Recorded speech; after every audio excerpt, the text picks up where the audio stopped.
The Falls presents The Big Four by Agatha Christie. The Baited Trap. It was mid-January, a typical English winter day in London, damp and dirty. Poirot and I were sitting in two chairs well drawn up to the fire. I was aware of my friend looking at me with a quizzical smile, the meaning of which I could not fathom. "A penny for your thoughts," I said lightly. "I was thinking, my friend, that at midsummer, when you first arrived, you told me that you proposed to be in this country for a couple of months only." "Did I say that?" I asked, rather awkwardly. "I don't remember."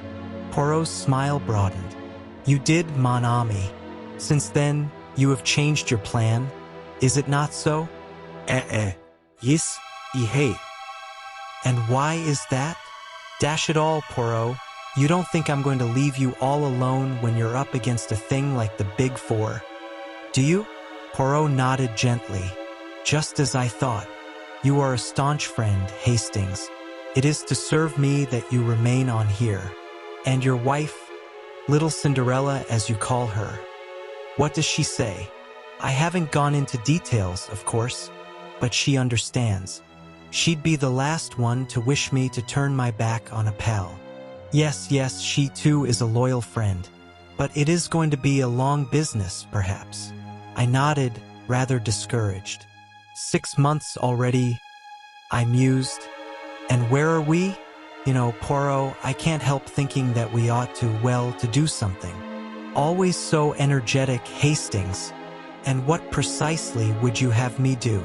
This was somewhat of a poser, but I was not going to withdraw from my position. "We ought to take the offensive," I urged. "What have we done all this time?"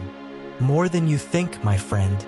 After all, we have established the identity of number 2 and number 3, and we have learnt more than a little about the ways and methods of number 4. I brightened up a little. As Poirot put it, things didn't sound so bad. "Oh, yes, Hastings, we have done a great deal.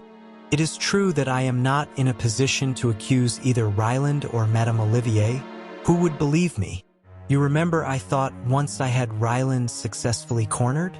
Nevertheless, I have made my suspicions known in certain quarters. The highest, Lord Aldington, who enlisted my help in the matter of the stolen submarine plans, is fully cognizant of all my information respecting the Big Four, and while others may doubt, he believes.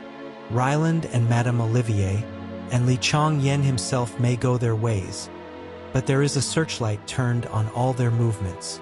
"And number 4? I asked. "As I said just now, I am beginning to know and understand his methods. You may smile, Hastings, but to penetrate a man's personality, to know exactly what he will do under any given circumstances, that is the beginning of success. It is a duel between us, and whilst he is constantly giving away his mentality to me, I endeavor to let him know little or nothing of mine. He is in the light, I in the shade. I tell you, Hastings, that every day they fear me the more for my chosen inactivity." "They've let us alone anyway," I observed.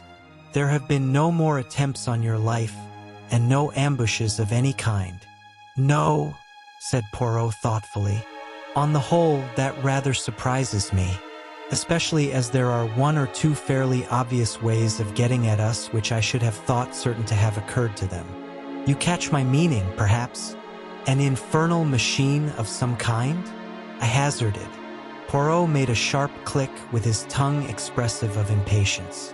"But no, I appeal to your imagination, and you can suggest nothing more subtle than bombs in the fireplace." Well, I have need of some matches. I will promenade myself despite the weather."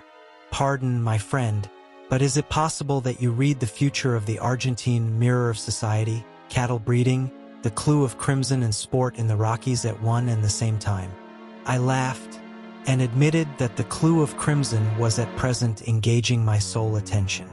Poirot shook his head sadly. "But replace then the others on the bookshelf. Never shall I see you embrace the order and the method. Mon Dieu, what then is a bookshelf for?" I apologized humbly, and Poirot, after replacing the offending volumes, each in its appointed place, went out and left me to uninterrupted enjoyment of my selected book.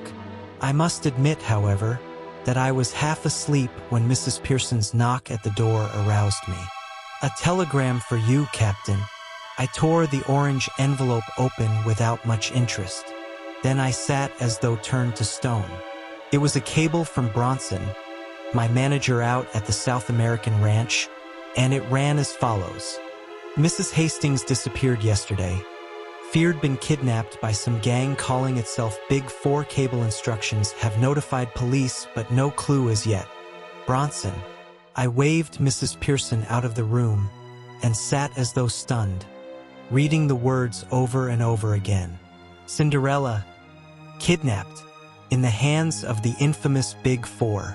God, what could I do? Poirot. I must have Poirot. He would advise me. He would checkmate them somehow. In a few minutes now, he would be back. I must wait patiently until then. But Cinderella, in the hands of the Big 4. Another knock. Mrs. Pearson put her head in once more. "A note for you, Captain, brought by a heathen Chinaman. He's waiting downstairs." I seized it from her. It was brief and to the point. "If you ever wish to see your wife again, go with the bearer of this note immediately. Leave no message for your friend or she will suffer." It was signed with a Big 4. What ought I to have done? What would you who read have done in my place? I had no time to think. I saw only one thing, Cinderella in the power of those devils. I must obey. I dare not risk a hair of her head. I must go with this Chinaman and follow whither he led. It was a trap, yes, and it meant certain capture and possible death, but it was baited with the person dearest to me in the whole world, and I dared not hesitate. What irked me most was to leave no word for Poirot. Once set him on my track, and all might yet be well. Dare I risk it? Apparently I was under no supervision, but yet I hesitated. It would have been so easy for the Chinaman to come up and assure himself that I was keeping to the letter of the command. Why didn't he? His very abstention made me more suspicious. I had seen so much of the omnipotence of the Big 4 that I credited them with almost superhuman powers. For all I know, even the little bedraggled servant girl might be one of their agents. No, I dared not risk it. But one thing I could do, leave the telegram. He would know then that Cinderella had disappeared, and who was responsible for her disappearance. All this passed through my head in less time than it takes to tell, and I had clapped my hat on my head and was descending the stairs to where my guide waited, in a little over a minute. The bearer of the message was a tall, impassive Chinaman, neatly but rather shabbily dressed. He bowed and spoke to me.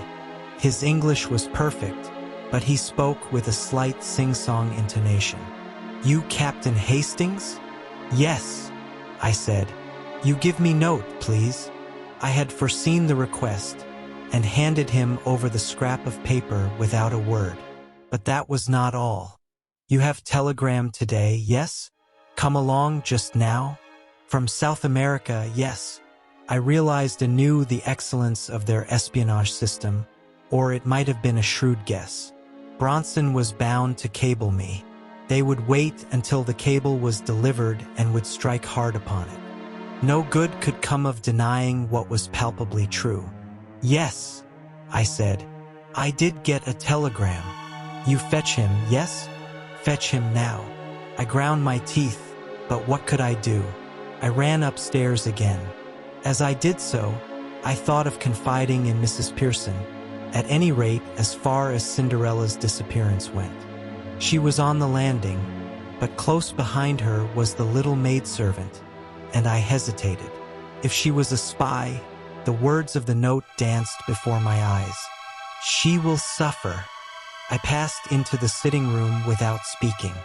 I took up the telegram and was about to pass out again when an idea struck me. Could I not leave some sign which would mean nothing to my enemies, but which Poirot himself would find significant? I hurried across to the bookcase and tumbled out 4 books onto the floor. No fear of Poirot's not seeing them. They would outrage his eyes immediately, and coming on top of his little lecture, surely he would find them unusual. Next, I put a shovelful of coal on the fire and managed to spill 4 knobs into the grate. I had done all I could. Pray heaven Poirot would read the sign aright. I hurried down again. The Chinaman took the telegram from me, read it, then placed it in his pocket and with a nod beckoned me to follow him. It was a long, weary march that he led me. Once we took a bus and once we went for some considerable way in a train, and always our route led us steadily eastward. We went through strange districts, the existence of which I had never dreamed of.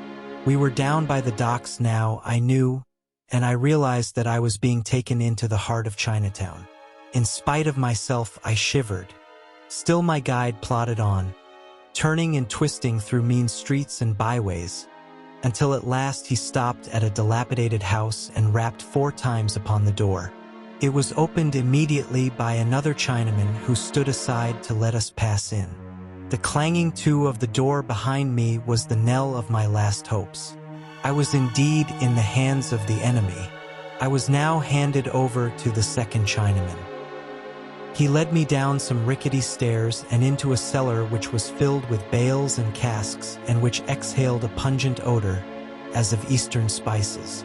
I felt wrapped all round with the atmosphere of the East, tortuous, cunning, sinister.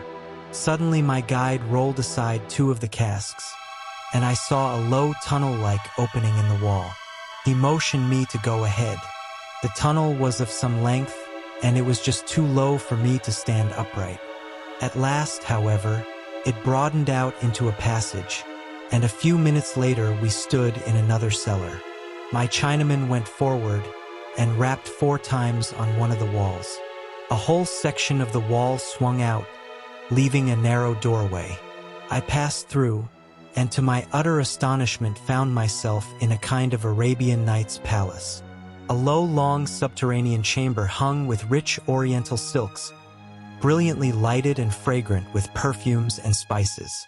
There 5 or 6 silk-covered divans, and exquisite carpets of Chinese workmanship covered the ground.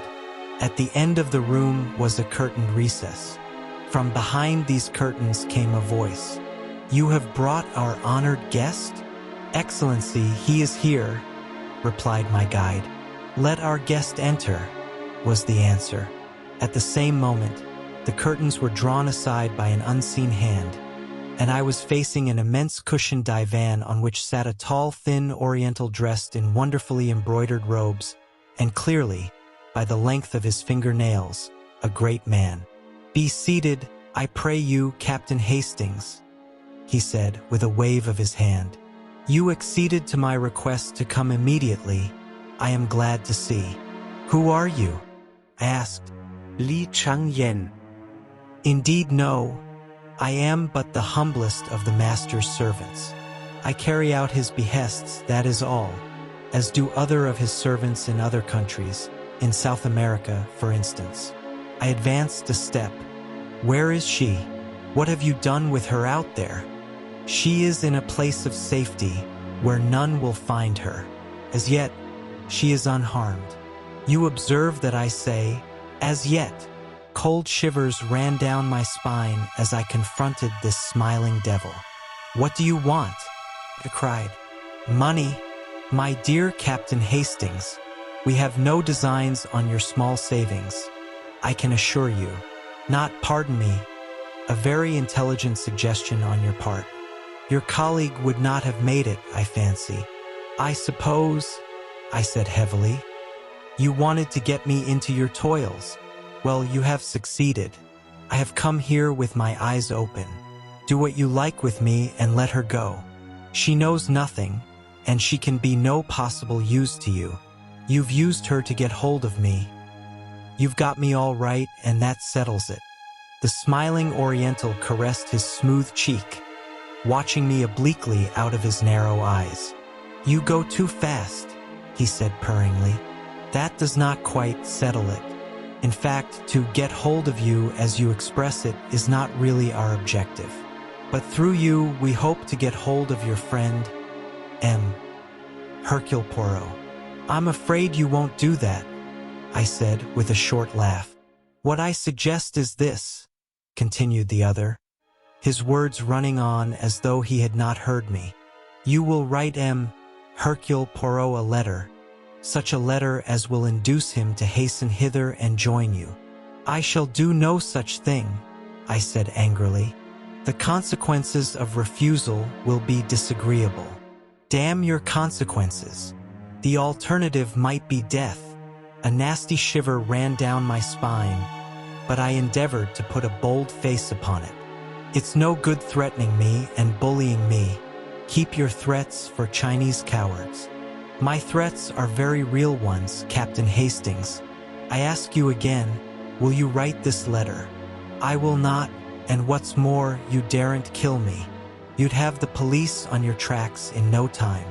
My interlocutor clapped his hands swiftly. 2 Chinese attendants appeared as it were out of the blue and pinioned me by both arms. Their master said something rapidly to them in Chinese, and they dragged me across the floor to a spot in one corner of the big chamber. One of them stooped, and suddenly, without the least warning, the flooring gave beneath my feet. But for the restraining hand of the other man, I should have gone down the yawning gap beneath me. It was inky black, and I could hear the rushing of water. The river, said my questioner from his place on the divan. Think well, Captain Hastings.